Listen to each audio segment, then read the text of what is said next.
Assalamu alaikum. Today class topic is how to write SEO friendly URL. আমরা কিভাবে একটা SEO friendly URL লিখবো এটা আমরা আজকে শিখবো। স্ক্রিন শেয়ার করি দেখ।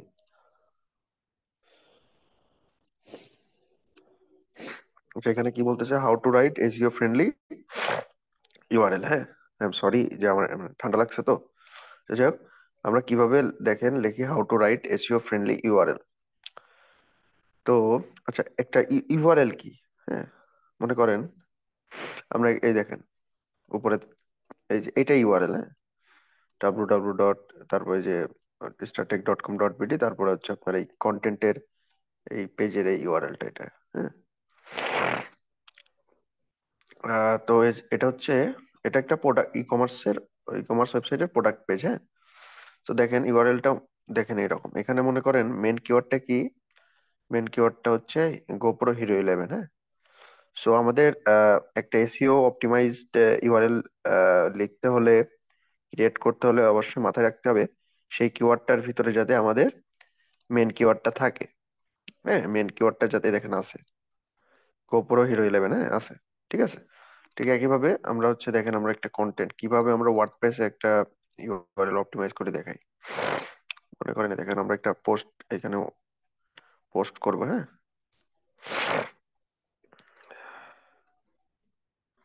ইউআরএলটা আপনার ডিরেক্ট ওই র্যাঙ্কিং হেল্প করে না, হ্যাঁ, ইনডিরেক্টলি হেল্প করে।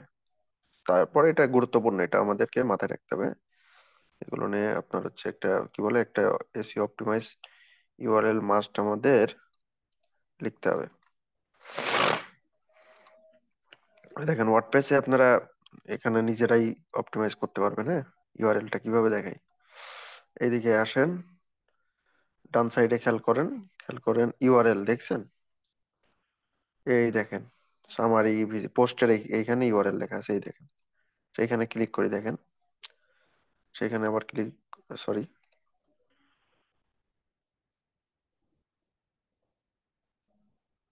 সেই এখন হচ্ছে আমাদেরকে কি ব্যাপার? আচ্ছা আচ্ছা, বুঝতে পারছি। এই যে এটাকে পাবলিশ করে নিতে হবে। হ্যাঁ? তারপর আমরা ইউআরএলটা চেঞ্জ করতে পারবো। আচ্ছা, পাবলিশ করি।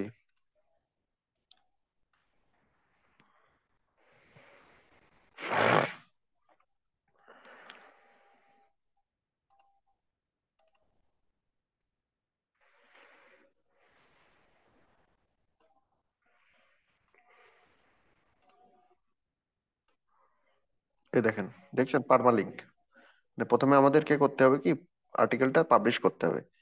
হ্যাঁ, কন্টেন্টটা পাবলিশ করতে হবে, তার পোস্টের এখানে ইউআরএল এর এখানে ক্লিক করলে দেখেন ইউআরএলটা এডিট করার অপশন দিছে। বারবার এডিট এডিট করবেন না ইউআরএলটা। হ্যাঁ, দেখেন আমাদের ইউআরএলটা অনেক বড় হয়ে গেছে কিন্তু। হ্যাঁ, বেশি বড় করবো না, মাঝারি বা একটু ছোট। হুম, এই ইউআরএলটা দেখেন মিডিয়াম সাইজ। হ্যাঁ, একদম ছোট হলো হতো, গোপ্রো হিরো 11 দিলে একদম ছোট হয়ে যেত। একদম ছোট রাখবো না, একটু মিডিয়াম সাইজ রাখবো। হ্যাঁ, আবার এখান দেখেন অনেক বড় হয়ে গেছে। এটা আমরা একটু ওপেন করি, মাত্র পাবলিশ করলাম এটা। হ্যাঁ, এই দেখেন ইউআরএলটা দেখেন, এটা মোটা মানে কি বড়ই। হ্যাঁ, এটা বড় বলা চলে। So, আমরা একটু ছোট করি। আমাদের কিওয়ার্ডটা কি যেন, গোপ্রো হিরো 11, আমাদের এইটুকু তো থাকাই লাগবে। হ্যাঁ, সো দেখেন আমরা কতটুকু রাখতে পারি। আচ্ছা, কতটুকু বাদ দেওয়া যায়, এটুকু বাদ দিয়ে দিই, সরি, পারমালিঙ্ক। হ্যাঁ, ওইটুকু বাদ হয়ে গেছে। বা এখান থেকে আমরা এটা দিই, GoPro hero hero 11 action camera নাকি, গোপ্রো হিরো 11 আমাদের এটুক কিওয়ার্ড, আমরা এটুক রাখলে একদম ছোট হয়ে যায়। তো আমরা একটু বড় করি, গোপ্রো হিরো 11 ব্ল্যাক। হ্যাঁ, তারপর হচ্ছে 27 এমপি মেগাপিক্সেল। হ্যাঁ, এ পর্যন্ত রাখতে পারি, বা আর একটু বড় করতে পারি যে ওয়াটার প্রুফ, এটা আমরা লিখে দিই ওয়াটার প্রুফ। আপনারা নিজেদের মতো করে এখানে লিখবেন, সমস্যা নেই, বাট ট্রাই করবেন কিওয়ার্ডটা ফার্স্টের দিকে রাখার। হ্যাঁ, কিওয়ার্ডটা ফার্স্টের দিকে রাখবেন। তারপর হচ্ছে এগুলো, হ্যাঁ। বা এখানে আপনার হচ্ছে ই করবেন না কোনো রকম ওই যে আহ হ্যাশট্যাগ, হ্যাঁ, তারপরে এন্ড, আপনার ওই কি বলে, আমি দেখাচ্ছি কোনগুলো আপনারা ইউজ করবেন না, হ্যাঁ। কোন ক্যারেক্টার নাম্বার, কোন নাম্বার কি কি এখানে ইউজ করবেন না, আমি সেটা দেখাই। আচ্ছা, এখানে কি বলে, এখানে দেখাই, হ্যাঁ। আপনারা কোন কোন চিহ্ন ইউজ করতে পারবেন না, দেন হ্যাশট্যাগ ইউজ করবেন না, ঠিক আছে। সরি, হ্যাশট্যাগ, তারপর হচ্ছে এন্ড। আমার কিবোর্ডের সমস্যা, এই কারণে হ্যাশট্যাগটা এখান থেকে আমি অ্যাড করে দেখাতে পারতেছি না, দেখেন। এইটা ইউজ করবেন না। তারপরে আপনার হচ্ছে কমা, তারপর হচ্ছে কোলন 1 2 3 4, এইসব নাম্বার ইউজ করবেন না ইউআরএল এর ভিতরে, হ্যাঁ। তাহলে কিন্তু সেটা দেখতে সুন্দর হবে না, এসইও ফ্রেন্ডলি হবে না, হ্যাঁ। তারপরে আপনারা কোনটা ইউজ করবেন না, পার্সেন্টেজ, এক কথা এইসব চিহ্ন ইউজ করবেন না, স্টার, ব্র্যাকেট, হ্যাঁ, ব্র্যাকেট এগুলো, সেকেন্ড ব্র্যাকেট, থার্ড ব্র্যাকেট, হ্যাঁ, এগুলো ইউজ করবেন না, সব চিহ্ন ইউজ করবেন না, ঠিক আছে। অপ্রয়োজনীয় লেখা, কথাবার্তা এখানে ইউআরএল এর ভিতর দিবেন না, এগুলো আর কি। এভাবে অপটিমাইজ করে আর কি, একদম সিম্পল, মানে বেশি বড় করবেন না, মিডিয়াম সাইজ রাখবেন, হ্যাঁ। এটাই। আপডেট করে দিছি, হ্যাঁ।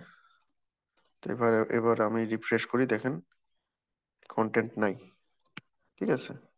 কারণ আমরা ইউআরএল আপডেট করছি, তো এই কারণে। দেখ, আমরা এটা দেখি, এটা কেটে দিই। এই দেখেন ইউআরএলটা এখন দেখতে সুন্দর লাগতেছে, তাই না? এখানে আবার বলতে পারেন যে ভাই, আপনি একটু আগে বললেন যে ইউআরএল এর ভিতরে 1 2 3 4 বা নাম্বার ইউজ করা যাবে না, এখানে করছেন কেন? বা এটা আমার প্রয়োজন হয়েছে তাই করছি, অপ্রয়োজনীয়তা আর করি নাই। প্রয়োজন হলে আপনারাও ব্যবহার করবেন, হ্যাঁ। আপনার হচ্ছে দেখেন, ফরম্যাটটা দেখেন, এই ফরম্যাটটা কত সুন্দর ফরম্যাট হয়েছে, তাই না? এরকম আর কি, হ্যাঁ। গোপ্রো। তারপর আপনাদের পারমালিঙ্কটা যাতে দেখতে সুন্দর হয়, এটার জন্য আপনার একটা ওয়ার্ডপ্রেসের সেটিং আছে, সেটা আমি দেখাই দিই। আচ্ছা, প্রথমে ড্যাশবোর্ডে যাবেন, এটা হচ্ছে ওয়ার্ডপ্রেসের ড্যাশবোর্ড। এই সেটিংটা করে নেবেন শুরুর দিকে, হ্যাঁ। যখন আপনার হচ্ছে কি বলে ওয়ার্ডপ্রেসটা ইনস্টল দিবেন ওয়েবসাইটে, তখনই আপনার এই সেটিংসটা করে নিতে হয়। ড্যাশবোর্ড, আমি নিচে যাই, সেটিংস,